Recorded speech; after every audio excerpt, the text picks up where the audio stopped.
뉴스룸 첫 소식은 100번째 어린이날의 풍경입니다.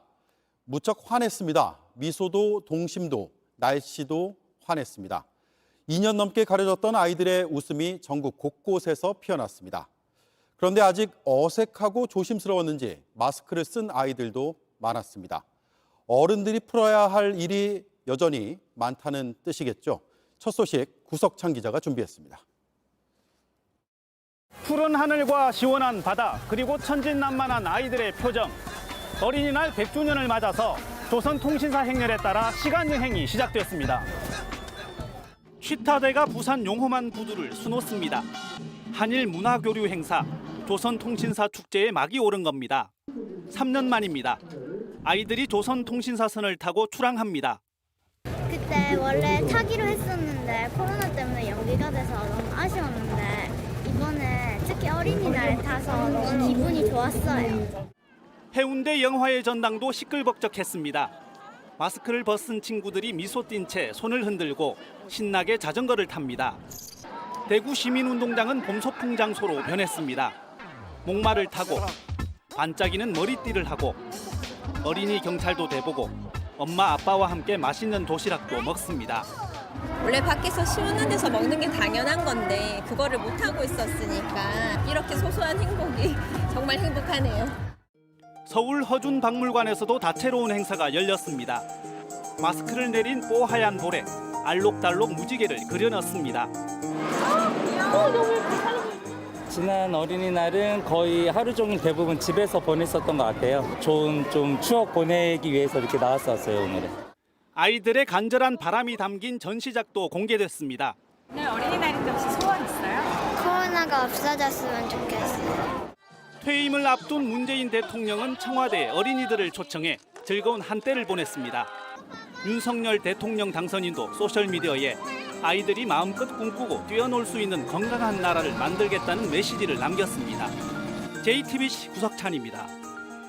어린이날을 이렇게 반기는 아이들을 보면 지난 2년이 아이들에게 참 힘든 시간이었구나라고 다시 생각하게 됩니다. 마스크 벗지 마라, 친구랑 얘기하지 마라, 할 수 있는 것보단 해선 안 되는 게 더 많았습니다. 원격 수업으로 친구도 못 만나는 힘든 시절을 겪으면서 아이들의 우울감은 어른들이 상상했던 것보다 더 크게 찾아왔습니다. 김나은 기자가 보도합니다. 30년간 어린이집을 운영한 박영미 씨는 지난 코로나 2년이 가장 위기였습니다. 아이들이 유달리 적응에 힘들어했습니다. 3, 4월이 지나면 원에 이제 좀 안정적 예착을 해야 되는데 뭐 소리 지른다든지 운다든지 깨문다든지 이런 것들이 너무 어려워요. 선생님도 아이들도 벗을 수 없는 마스크가 문제였습니다. 말을 배우고 감정 표현을 익혀야 하는 아이들에게 마스크는 넘기 힘든 장애물입니다. 마스크 벗지 말라, 말하지 말라는 규칙들도 아이들의 무력감을 키우는 데 한몫했습니다. 식사할 때는 말하지 않는 걸 연습을 했거든요. 진짜 말을 안 해요. 슬픈 풍경인 거죠. 저희 원에 다녔던 이제 5세, 6세, 7세 아이들은 학교 가서도 전혀 말을 안 합니다. 이런 무력감은 아이들의 정신건강에 악영향을 줬습니다. 지난해 9살 이하 아이들이 우울증 진료를 받은 횟수는 전년과 비교해 32.4% 늘었습니다. 10대 이상 청소년의 우울증 호소도 부쩍 늘었습니다. 특히 청소년의 정서 문제는 오랜 원격 수업으로 친구들과 떨어져 지내는 시간이 길어졌기 때문이라는 분석이 나옵니다.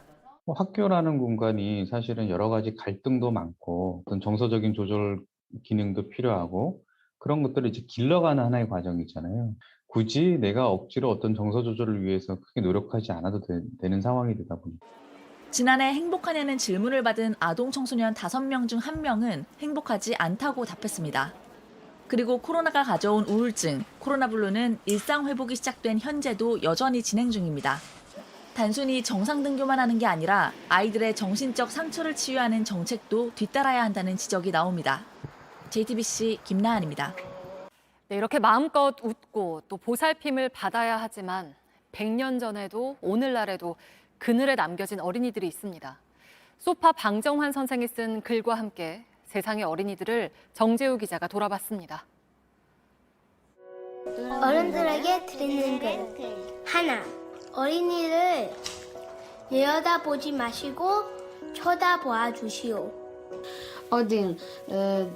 Підстригтися і помитися. І дайте, будь ласка, нужну одежу. 1.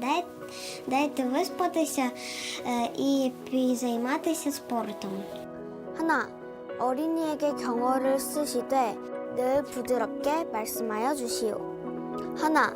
어린이를 책망하실 때에는 쉽게 성만 내지 마시고 자세히 타일러 주시오.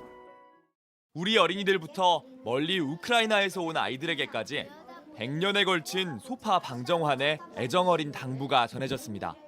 어린이가 보호받아야 할 존재라는 당연한 말은 언제 어디서나 상식은 아니었습니다. 대한민국 역사박물관에선 어린이날을 맞아 전 세계의 아이들이 살아온 팍팍한 현실을 보여줍니다. 120cm 키의 어린 소년은 방직 공장에서 쉼없이 일해야 했고 6살의 흑인 아이는 백인에게만 허락된 학교에 나서며 인종차별에 맞섰습니다. 전쟁을 피하려다 해안가에 쓰러진 난민 소년의 사진은 작은 몸으로 겪어야 하는 현실이 얼마나 무거운지 느끼게 합니다.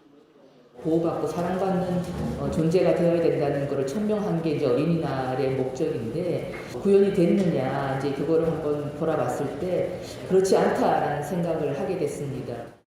100년 동안 어린이날을 지켜오며 보호한 우리나라의 동심도 코로나가 세상을 덮친 최근엔 힘든 일상을 견뎌야 했는데 2년 만에 여럿이 모일 수 있게 된 오늘은 아이들에게 더 특별한 시간으로 다가왔습니다. 100여 명의 아이들이 함께 소원을 담은 종이 비행기를 날리며 어린이만의 하루를 보냈습니다. JTBC 정재우입니다.